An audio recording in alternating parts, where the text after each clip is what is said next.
de esa.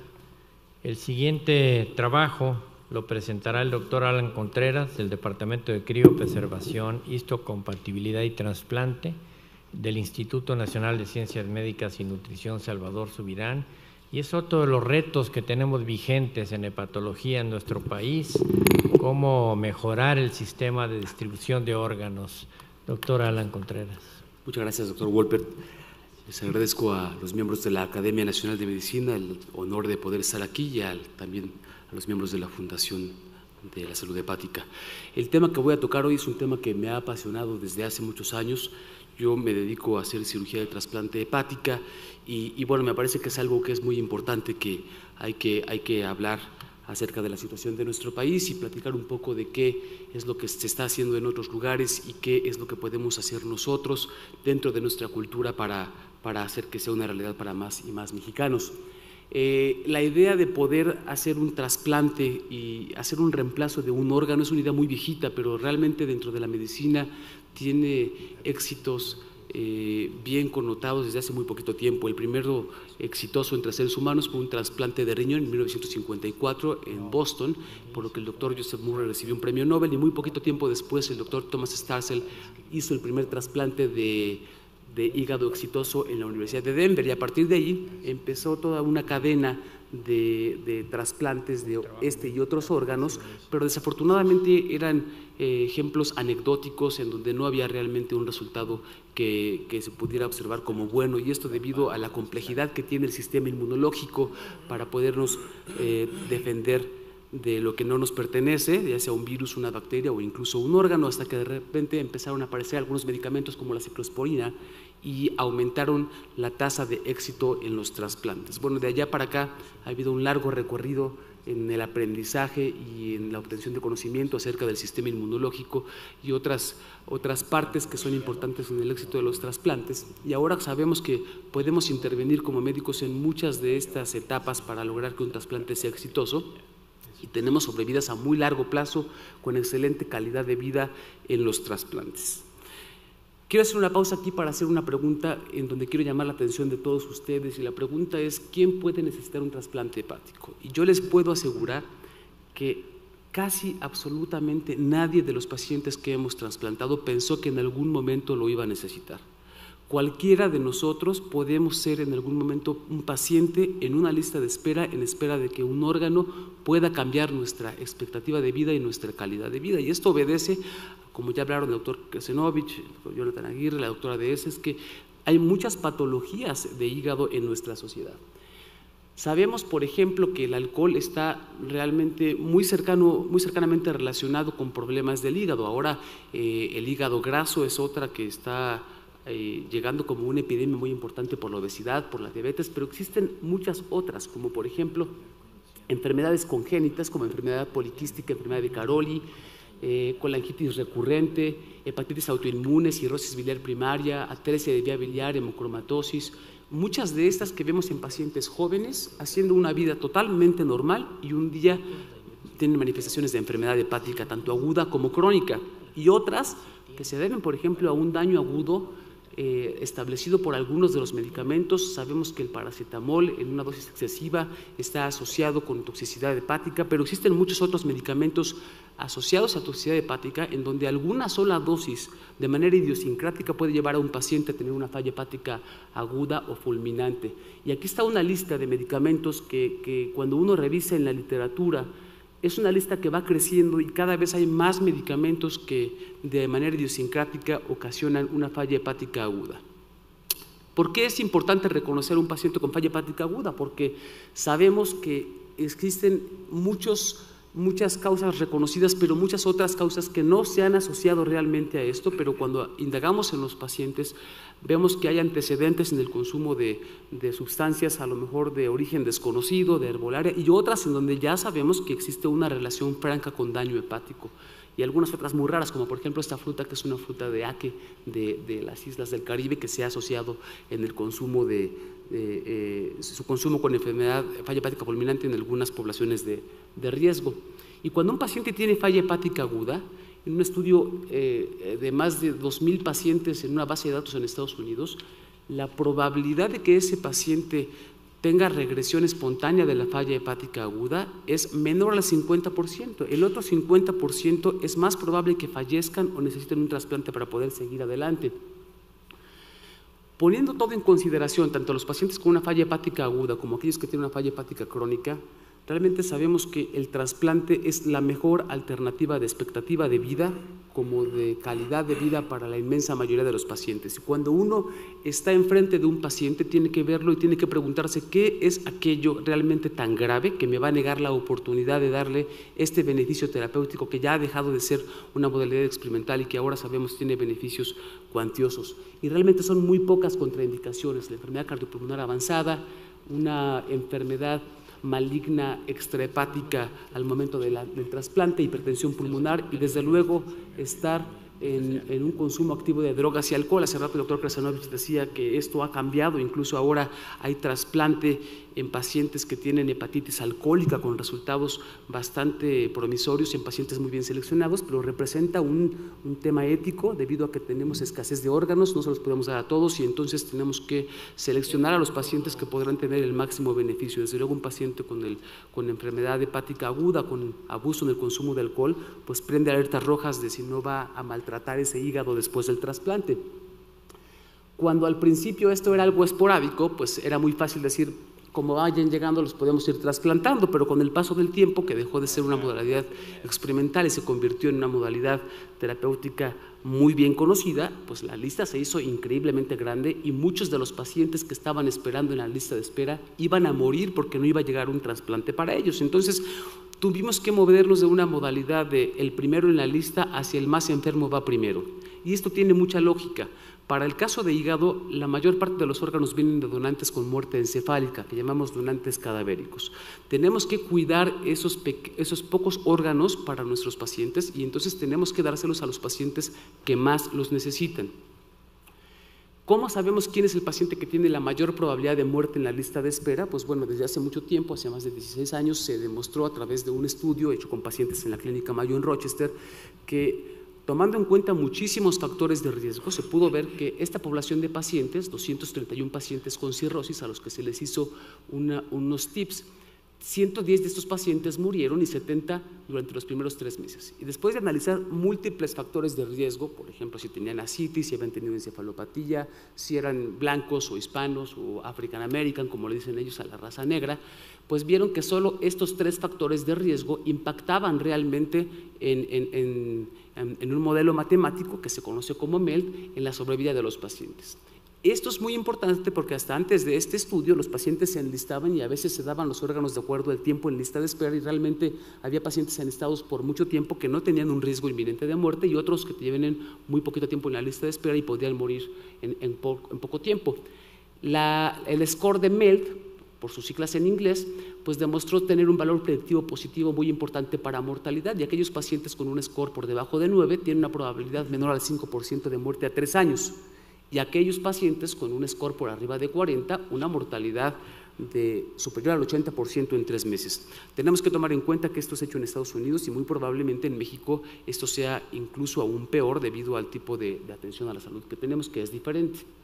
Actualmente es así como se hace la asignación de órganos en Estados Unidos. Poco tiempo después de este estudio se metió dentro de la legislación para poder distribuir así los órganos y es así como se hacen en la mayor parte de los países del mundo, tanto en Europa, en Asia y en América Latina, y esto es para rescatar a aquellos pacientes con un riesgo inminente de muerte de la lista de espera. Tenemos otras situaciones clínicas, como por ejemplo un paciente con hepatocarcinoma, que siempre y cuando esté dentro de ciertos criterios, pues lo ideal sería trasplantarlo. ¿Por qué hacemos esto? Porque un tumor hepático, la mejor probabilidad de sobrevivir a largo plazo es mediante su resección quirúrgica, pero un paciente que tiene cirrosis no lo podemos someter a un procedimiento quirúrgico, entonces en lugar de quitar un pedazo con el tumor, quitamos todo el hígado y ponemos uno nuevo, siempre y cuando cumpla ciertos criterios para prevenir la recurrencia post-trasplante con una sobrevida muy corta, y esto es lo que conocemos como criterios de Milán. Cuando un paciente habitualmente debuta con un hepatocarcinoma, puede tener alteraciones en las pruebas de funcionamiento hepático o alteraciones en el MELD, pero puede no tenerlas. Y si es un paciente que tiene un MELD muy bajo, pues probablemente si lo enlistamos con ese MELD para que reciba un órgano, es muy probable que este tumor avance y crezca y se salga de la lista de espera. Y por esta razón, a los pacientes que tienen un hepatocarcinoma se les asignan puntos adicionales al MELD para poderse enlistar, equiparando el riesgo de mortalidad en la lista de espera con el tiempo de espera. Otras situaciones muy especiales, esta es una paciente con enfermedad poliquística del adulto, un hígado totalmente reemplazado por quistes, con pruebas de funcionamiento hepático totalmente normales. Es imposible poder trasplantar un paciente así si nada más nos fijamos en el MELD. Entonces, lo que muchos países en el mundo hacen es que se someten a comités especiales en donde se les dan puntos adicionales para que se puedan tener acceso al trasplante. Déjenme les platico brevemente la situación, por ejemplo, en Estados Unidos. Está dividido en 11 regiones de acuerdo a densidad geográfica. Voy a hablarles ahorita de una sola región, que sería la región número 9, que es la del estado de Nueva York.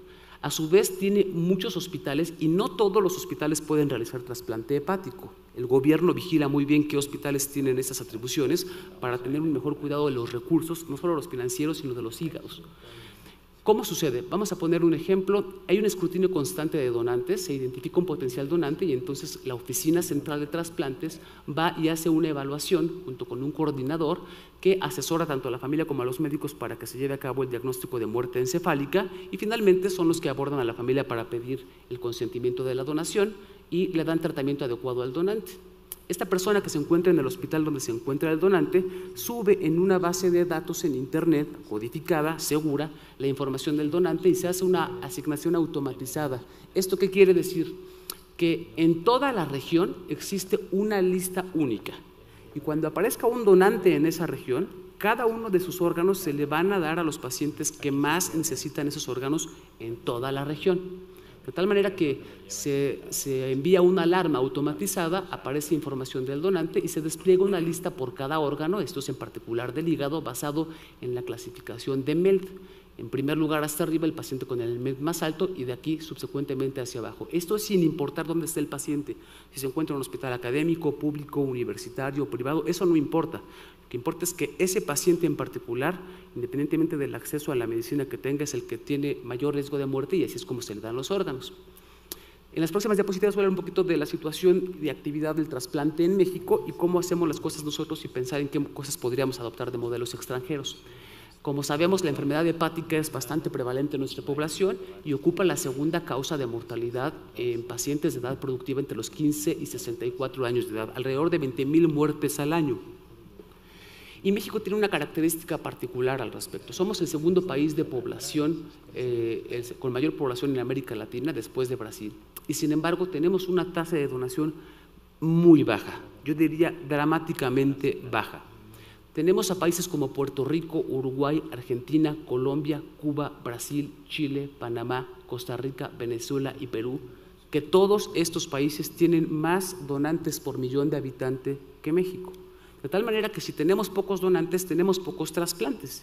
La tasa de trasplante por millón de habitantes en México es aproximadamente como del 22%, pero cuando lo separamos por órgano y hablamos de hígado, es aproximadamente 1.5% por millón de población. Eso es muy bajo. No estamos trasplantando o ofreciendo esta alternativa terapéutica muy bien establecida a la mayor parte de los pacientes. Y entonces el crecimiento en cuanto al trasplante hepático ha sido muy lento. Al principio, en los 90 teníamos trasplantes esporádicos, anecdóticos, después por ahí de los 2000 empezamos a tener números entre 60 hasta 90 y finalmente otra vez un piquito por acá en el 2003 y actualmente se hicieron el año pasado 151 trasplantes de hígado.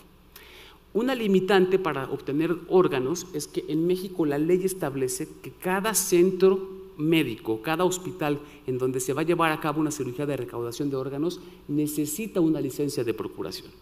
La inmensa mayoría de los hospitales en México no tienen licencia de procuración, entonces si hay un donante que hay que hacer, hay que llevarlo a un hospital con licencia. La mayor parte de la gente puede decidir en ese momento no seguir adelante con la donación, de tal manera que vamos a tener menos donantes y es un área de oportunidad. Pero además de eso tenemos un sistema de salud bastante complicado. México lo podemos dividir en varias regiones, pero no tenemos de hecho un sistema de salud como tal unificado en cuanto a trasplantes, sino que tenemos varios subsistemas de salud. Y esto agrega la complejidad al sistema de distribución de órganos porque no se comunican entre ellos. En lugar de tener una lista regional en donde el primer donante de la Ciudad de México, por así decirlo, se le asigne ese hígado al paciente que más probabilidad tiene de muerte en la Ciudad de México, no existe una lista en donde se pueda saber quién es el paciente que más lo necesita. Existe un registro nacional, pero esto no tiene organizado a los pacientes en cuanto a su gravedad. La Ley General de Salud establece que para la asignación de órganos y tejidos de un donante no vivo se tomará en cuenta la gravedad del receptor, la oportunidad del trasplante, beneficios esperados y la compatibilidad del receptor. Esto es demasiado escueto para poder tener un sistema de asignación objetivo. Deberíamos apegarnos un poco más a lo que se hace en otros países para ser objetivos y poder brindar mayor transparencia a la asignación de órganos. Y muy importantemente, que esto es algo que probablemente aumenta en la dificultad en cuanto a la asignación de órganos, es que la ley en México dice que la asignación y la distribución de los órganos, con excepción de las células progenitoras o troncales, se realizará por los comités internos de trasplantes y por los comités internos de coordinación de la donación de órganos y tejidos. ¿Qué quiere decir con esto? Que es la facultad del hospital que genere el donante decidir a dónde se van los órganos. Y la mayoría de las veces imposibilitados de saber dónde están los enfermos que más necesitan estos órganos, puesto que no existe una lista regional. Además de eso, y probablemente por la poca comunicación entre los subsistemas, pues nos encontramos con que tenemos una baja donación de pacientes con muerte encefálica. Pero miren, por ejemplo, esto, en el 2013 y muy parecido en el 2015 tuvimos 438 donantes con muerte encefálica. Si hubiéramos utilizado todos esos donantes, probablemente hubiéramos acabado con la lista de espera, que es de aproximadamente 423 pacientes. Una lista claramente insuficiente. Realmente tenemos mucho trabajo que hacer, hay muchas áreas de oportunidad. Con esta diapositiva voy a terminar. Uno es aumentar la educación y la sensibilización para no solo los pacientes y la sociedad civil, sino también para el personal médico y también para la gente que hace las políticas de salud. Tenemos que expandir la autorización a los hospitales para donación, que esto no sea una limitante para seguir a cabo en la donación. Tenemos que hacer listas de espera regionales basadas en gravedad. Esto hará una distribución justa y transparente de órganos. Menos centros de trasplante. El año pasado había 74 centros autorizados para hacer trasplantes de hígado. 60% de ellos no hicieron uno solo. No es una buena política abrir más centros, tenemos que hacer pocos centros con experiencia y comprometidos para hacer evaluación constante de los resultados. Esto hará una mayor y mejor utilización de recursos, mayor donación y más trasplantes. Y quisiera terminar con una reflexión: hay vida después de la muerte, depende de la voluntad de cada uno de nosotros. Muchas gracias. Muchas gracias, doctor Contreras.